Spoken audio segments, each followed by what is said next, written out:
Que la paix soit sur vous. C'est avec honneur, gravité et compréhension des enjeux historiques que notre peuple traverse que je m'adresse à vous tous aujourd'hui. Je vais vous laisser le temps de vous connecter et nous allons rentrer dans le vif du sujet. Pour une allocution qui, je vous le dis de manière très claire, très simple, est l'allocution la plus importante de mon existence politique et de mon combat depuis 20 ans.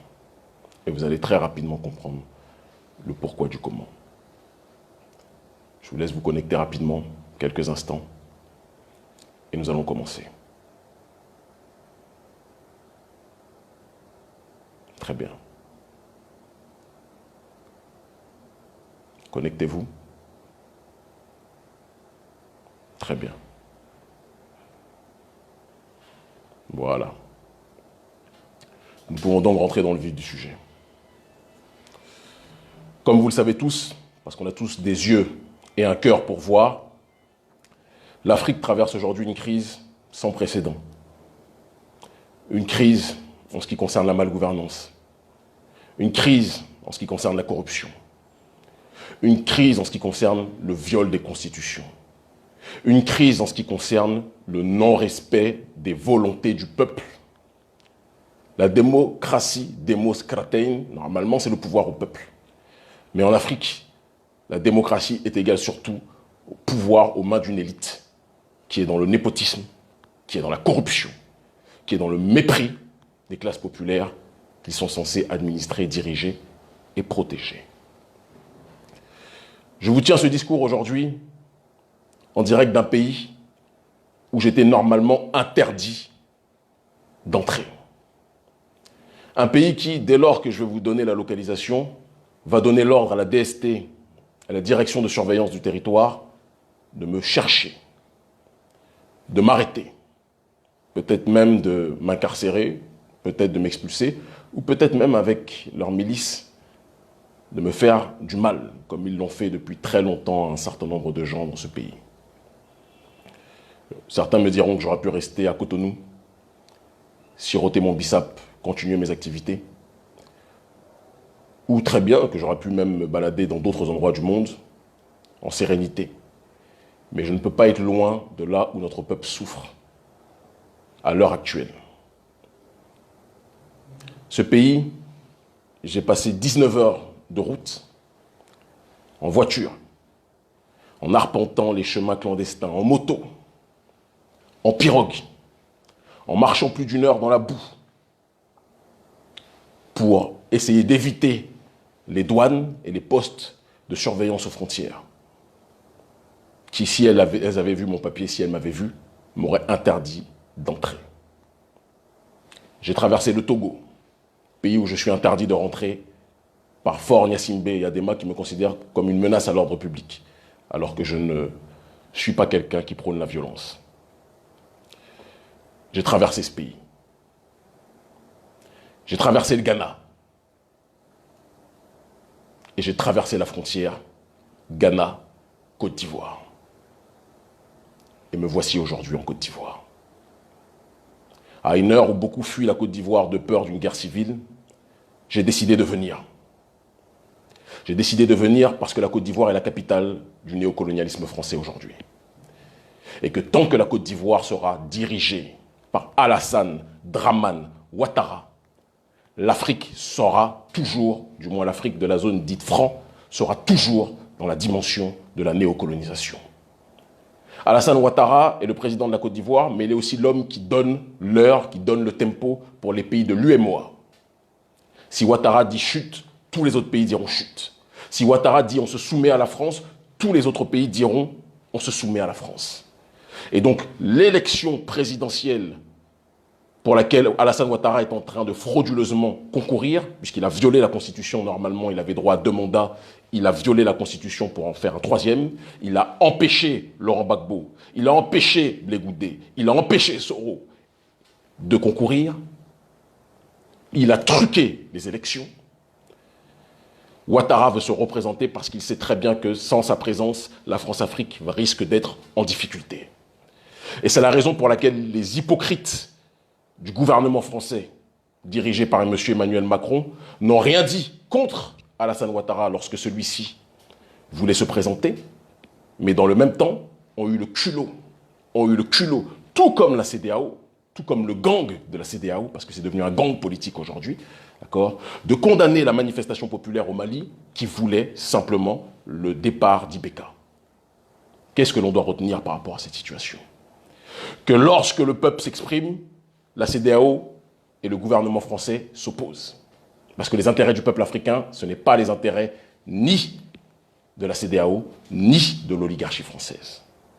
Mais lorsque le symbole de la corruption, le symbole de la violence, le symbole de l'hystérisation ethnique dans le pays prend le pouvoir, ou du moins capture le pouvoir et décide de se représenter alors qu'il n'en a pas le droit, le gang de la CEDEAO se tait et le gouvernement français se tait. Et vous voulez qu'on fasse confiance à ces institutions. Vous voulez sincèrement qu'on soit dans une démarche de se laisser guider par des élites qui sont complètement délégitimées par rapport au peuple. Ce n'est pas notre démarche. Alors j'ai décidé de prendre mes responsabilités. Je sais que lorsque je me ferai attraper par la DST, je serai sans doute arrêté, molesté ou expulsé. Vous serez tous témoins de ce qui va m'arriver. Mais je suis venu en Côte d'Ivoire pour parasiter le processus électoral du candidat de la France-Afrique, Alassane Dramane Ouattara. Je ne partirai pas de ce pays tant que Ouattara maintiendra cette élection. Il est important de préciser, pour éviter toute chasse à l'homme qui sera effectuée contre des innocents, je suis venu de mon propre chef. Aucun membre de mon organisation, je le précise, aucun membre de l'ONG Urgence panafricaniste n'était au courant de ma venue. Et au moment où je vous parle, personne ne sait où je suis. De la même façon, j'insiste, aucun membre de l'opposition, je dis bien aucun membre de l'opposition, n'a contribué à me faire venir, d'accord, et n'est au courant de ma présence aujourd'hui. Parce que je sais qu'Ouattara n'attend que ça pour dire que vous voyez, vous avez fait venir ce terroriste politique, terroriste non violent, c'est quand même important de le préciser, parce que je ne prône pas la violence. La désobéissance civile n'est pas la violence, qu'on soit très clair dessus. C'est comme ça que vous avez eu le camp Gbagbo et vous l'avez amené à la CPI, parce qu'ils se sont laissés avoir par vous qui êtes les plus grands violents d'Afrique aujourd'hui. Des mercenaires, des meurtriers. D'accord? Mais le simple fait que les autres se soient défendus, vous les avez présentés comme les violents, vous avez été protégés. Moi, je le dis clairement, je prône la non-violence. Mais la non-violence n'empêche pas l'intelligence. Et vous ne pouvez pas confisquer la voix du peuple sans que le peuple ne réagisse. Alassane Dramane Ouattara, depuis qu'il a été nommé ministre d'Houphouët-Boigny, premier ministre d'Houphouët-Boigny, a livré la Côte d'Ivoire encore plus aux Français. Et Dieu sait qu'Houphouët, déjà, était un grand ami de la France, était un champion de la France-Afrique. Mais Alassane Ouattara, lorsqu'il a émergé, il a amené la France-Afrique à un autre niveau. Il a confié le plus de marchés possible à Bouygues. Il a confié le plus de marchés possible, et c'est important de le préciser, à Bolloré. Il a confié le plus de marchés possible aux entreprises françaises et occidentales pour que la Côte d'Ivoire soit le pilier du néocolonialisme occidental et français en Afrique. Il a contribué comme personne ne l'avait fait avant lui, je dis bien personne avant lui, à ramener le degré de soumission des élites africaines à un autre niveau.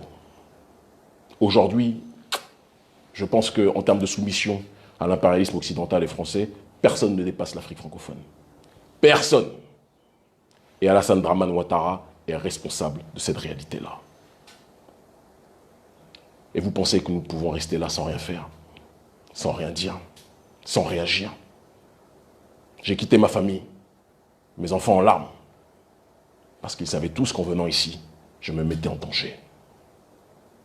Mais je ne peux pas rester et voir notre peuple se faire marcher dessus, se faire voler, se faire violer, sans réagir. Ce n'est pas possible. Et donc, par conséquent, j'appelle toute la jeunesse qui se sont concernés par le viol de la constitution d'Alassane Dramane Ouattara à se tenir prêt pour se mobiliser cette semaine. Si je dis le jour, et si je dis l'heure, et si je dis le lieu, l'armée va venir, elle va emmener ses milices que l'on appelle les microbes. C'est important aussi puisque le grand public nous suit. Les microbes, qu'est-ce que c'est? C'est une milice de jeunes africains, ce sont mes frères, mais qui sont instrumentalisés par Alassane Dramane Ouattara. Alassane Dramane Ouattara a fait croire qu'il était le champion de la cause de ceux qui se sentaient exclus en Côte d'Ivoire. Alassane Dramane Ouattara a fait croire qu'il était le champion et le défenseur des Sénoufos, d'autres personnes, d'autres groupes ethniques. Non, il n'est le défenseur de personne. Les Sénoufos sont un peuple digne, très digne, et Ouattara ne les représente pas. Je ne suis pas venu ici pour mener un combat contre des Sénoufos, ou contre les lobbies, ou contre les Malinqués. Ce sont mes frères. Je suis un panafricaniste. Ce n'est pas que vous soyez Aoré, que vous soyez BT, que vous soyez lobby, que vous soyez Malinké, etc., ou Sénoufo, ce n'est pas mon problème. Nous sommes tous africains. Notre seul problème, c'est le néocolonialisme français qui a décidé de coopter Alassane Dramane Ouattara pour maintenir sa domination sur nos terres.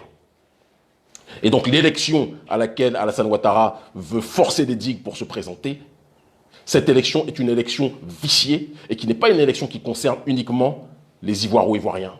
Ça concerne l'Afrique dans sa globalité. En tant que citoyen de la CEDEAO, j'ai le droit de venir. J'avais été interdit de rester l'année dernière au motif que j'étais, selon le président Dramane Ouattara, une menace grave à l'ordre public parce que je voulais organiser une mobilisation non violente, pacifique, j'insiste beaucoup dessus, contre le néocolonialisme, contre la France-Afrique et contre le franc CFA. Alassane Ouattara, voyant ça, a paniqué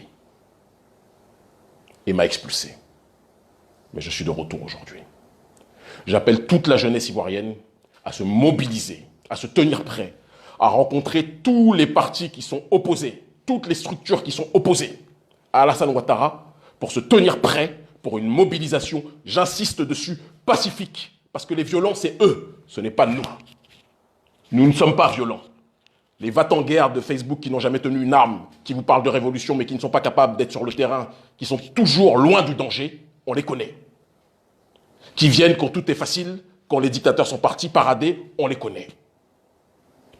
Moi, je ne veux pas que les nôtres perdent la vie bêtement.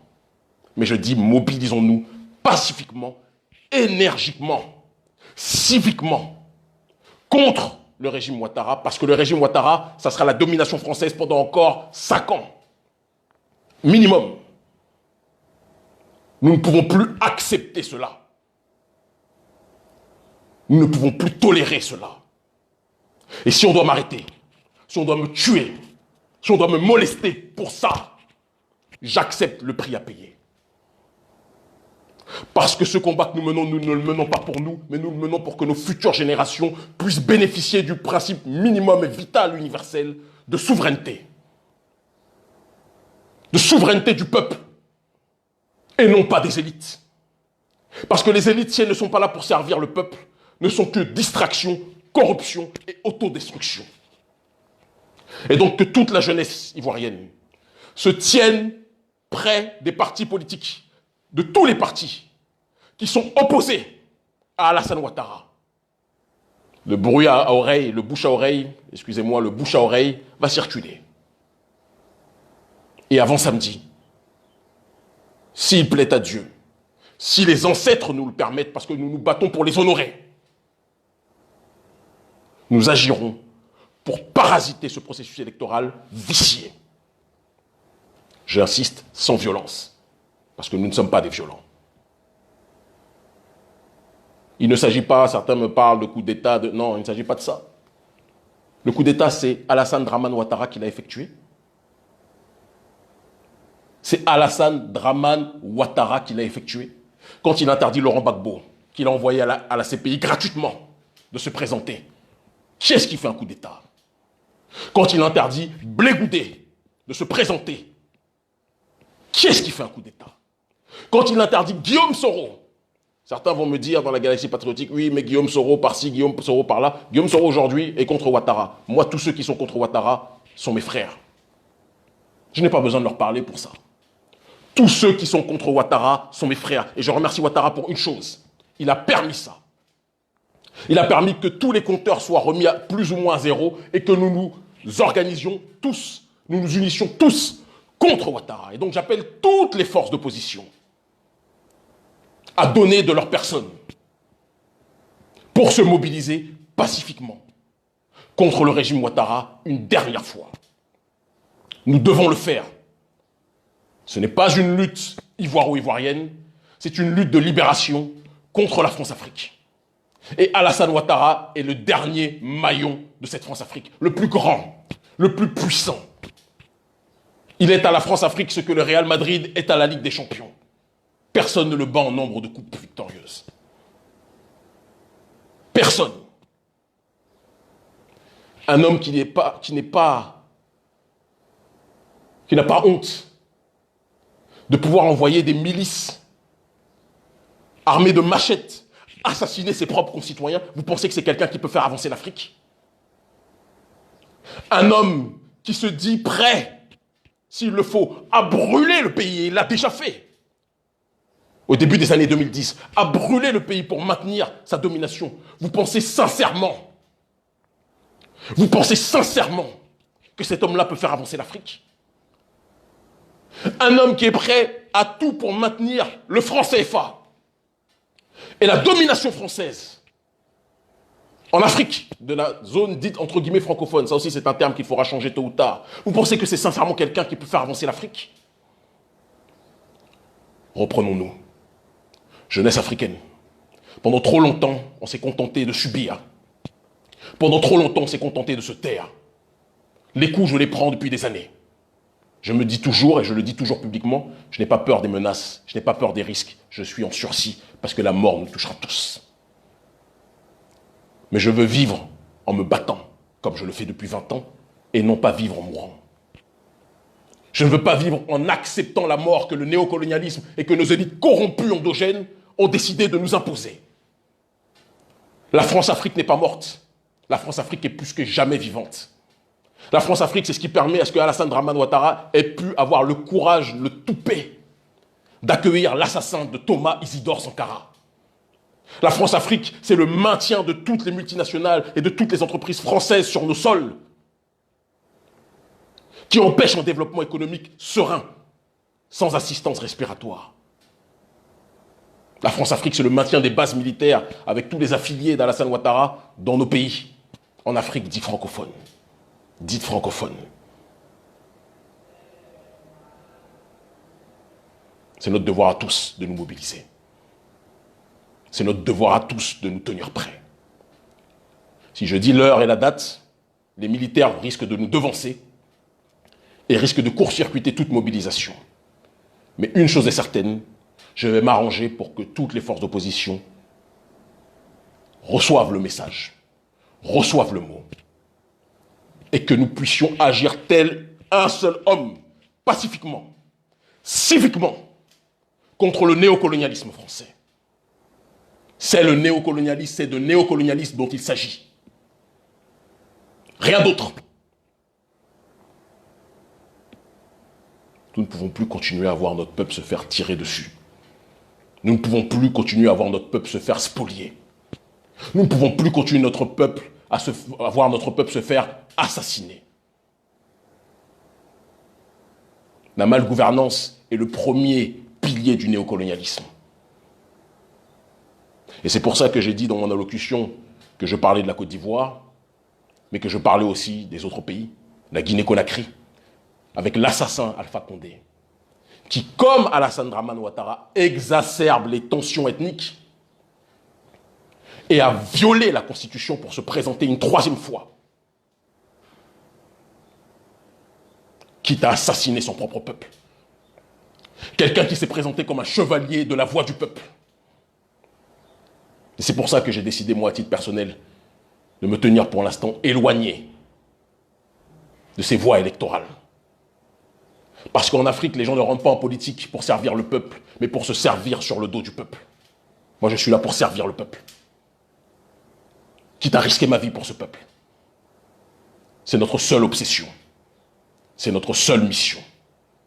Alpha Condé a volé les élections. Et j'appelle là aussi les Guinéens, la jeunesse guinéenne, à se mobiliser pacifiquement, mais à redoubler d'intensité et à redoubler d'efforts pour s'opposer au viol de la Constitution et au vol des élections.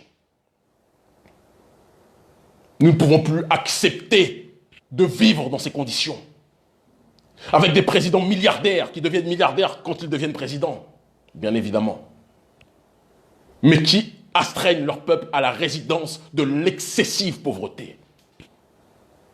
J'étais un identitaire noir lorsque je vivais en Europe.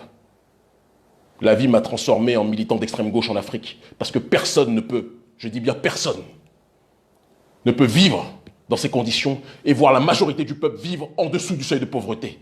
Personne ne peut vivre sereinement en voyant cela. Ce n'est pas possible.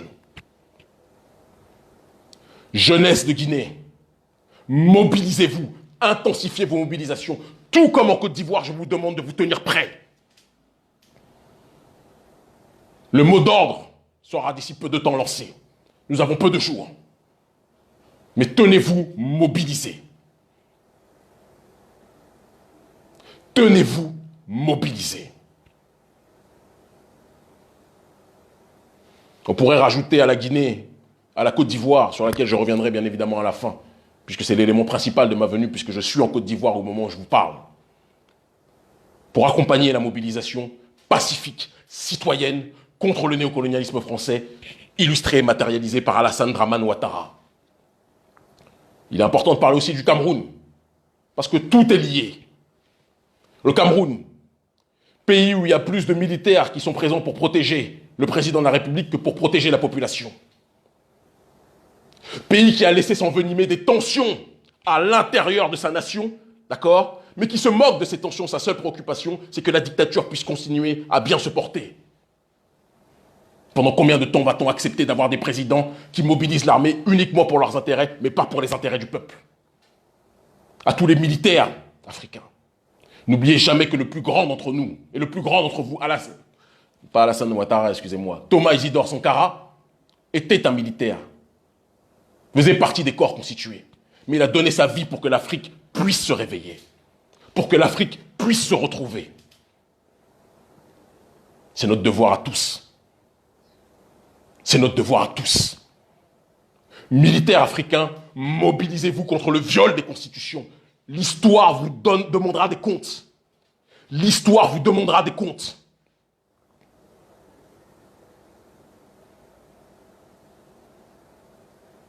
Voir au Cameroun des enfants se faire assassiner à cause d'une malgouvernance qui est putréfiée, qui est insérée, qui est présente depuis trop longtemps. Ça ne peut plus durer. Nous sommes fatigués de voir les larmes couler. Nous sommes fatigués de voir les larmes couler. Nous voulons que ce massacre, que ces drames dans nos pays cessent. Et si on doit perdre la vie pour cela, je l'ai dit dans mon dernier livre, L'Afrique libre ou la mort en Afrique n'est qu'une étape. Et je veux mourir en me battant pour mon peuple et non pas vivre en mourant.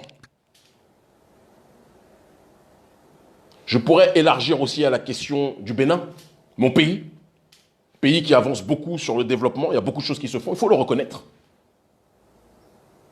Mais qui sur le terrain de la démocratie est en train de mourir. Parce que toute voix dissidente est assassinée médiatiquement, assassinée judiciairement, pourchassée, persécutée, censurée. Patrice Talon, vous êtes mon président. Vous êtes meilleur que bon nombre d'hommes politiques au Bénin. C'est une réalité, il faut le dire. Mais vous ne ferez pas avancer le Bénin en tuant la démocratie. Le développement sans la démocratie n'est que forfaiture. Je sais que en disant ça, à mon retour du Bénin, vous aussi, vous allez me mettre en garde à vue. Faites ce que vous avez à faire. Le peuple voit. Le peuple voit. La jeunesse africaine doit prendre ses responsabilités. La jeunesse africaine doit prendre son courage. Comme en Angola, que je salue, où le peuple se lève contre le camp du président, João Lourenço, à cause, encore une fois, de la malgouvernance, de la corruption. Le problème prioritaire du continent africain, la corruption, la malgouvernance. Vous êtes élu pour protéger le peuple, mais dès que vous arrivez au pouvoir, quand vous êtes vraiment élu, ça mérite réflexion, vous vous servez de ce pouvoir sur le dos du peuple. Ça ne peut plus durer. Et je conclurai sur le Nigeria avant de revenir sur la Côte d'Ivoire. Le Nigeria, une grosse mobilisation se fait. Et je passe une salutation à mon ami, à mon frère, le fils de Fela Kuti, Seun Kuti. Mais je précise une chose. Tout le monde sait que depuis des années, la SARS est une milice criminelle qui persécute le peuple. Et Buhari, depuis Fela Kuti, est quelqu'un qui a causé des problèmes à tous ceux qui voulaient la liberté dans leur pays. Et donc, ce qui se passe là est légitime. Mais, attention à ce que cette révolte ne soit pas transformée en une insurrection instrumentalisée par ceux qui veulent déstabiliser le Nigeria au moment où celui-ci s'oppose, j'insiste dessus, où celui-ci s'oppose à la monnaie franc CFA éco voulue par Emmanuel Macron. Attention, au moment où le Nigeria est en train de devenir une grande puissance, attention à ce que cette révolte ne soit pas instrumentalisée. Mais je soutiens évidemment ad vitam aeternam mon peuple qui se bat au Nigeria aussi. Revenons maintenant par exemple, et de manière très concrète en Côte d'Ivoire. Il y a aujourd'hui des partis d'opposition, et je m'adresse à vous. Chacun d'entre vous avait votre agenda. Chacun d'entre vous avait vos objectifs. Chacun d'entre vous avait vos finalités, avait vos projets politiques. Mais il faut mettre nos désaccords de côté. Notre seul accord aujourd'hui, c'est que Ouattara ne peut pas se représenter. Pas dans ces conditions. Et il n'en a plus le droit selon la Constitution qu'il ne cesse de violer. Nous devons mettre de côté nos désaccords. Ouattara est le problème de tous les Africains. Pas le problème uniquement des Ivoiriens. Ouattara est le problème, n'est pas un problème pour les BT, pour les Baoulés ou je ne sais trop quoi. Non, Ouattara doit être le problème pour tout le monde, y compris pour le digne, courageux, honorable peuple sénoufo. Ouattara ne vous rend pas service. Il se sert de la souffrance réelle qui existe parmi une partie du peuple qui a été ostracisée pendant longtemps. On doit avoir le courage de le dire. Mais ce n'est pas les intérêts de ce peuple-là qu'il sert. Il sert les intérêts de l'oligarchie française. Nous devons stopper ça. Nous devons cesser ça. Quitte à en perdre la vie s'il faut pour cela. Tenez-vous prêts. Tenez-vous connectés. Avant samedi, en Côte d'Ivoire, une mobilisation plus que jamais pacifique, citoyenne, aura lieu. Et s'ils doivent nous attaquer, que le monde entier sache, vous êtes tous témoins, vous êtes très nombreux à suivre ce direct, que le monde entier sache que les responsables, les violents, c'est le gouvernement Ouattara. Nous ne sommes pas violents. Nous pourrions l'être, ils ne sont pas plus forts que nous. Mais celui qui est violent à l'échelle géopolitique est celui qui a perdu.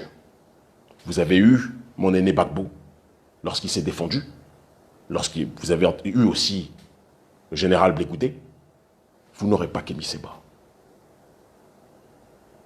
Dans notre ontologie, la violence, c'est l'intelligence. Dans notre ontologie, la résistance, c'est l'élévation de la pensée. Je n'appelle pas à la mobilisation pour que nos fils meurent. Si je dois mourir, je mourrai, je prends mes responsabilités. Venez pacifiquement. Mobilisez-vous pacifiquement. Et empêchons Ouattara de tenir cette élection. Et quand bien même il tiendrait cette élection, faisons en sorte de parasiter ce processus électoral jusqu'à ce que Ouattara reconnaisse qu'il ne peut pas agir de cette façon.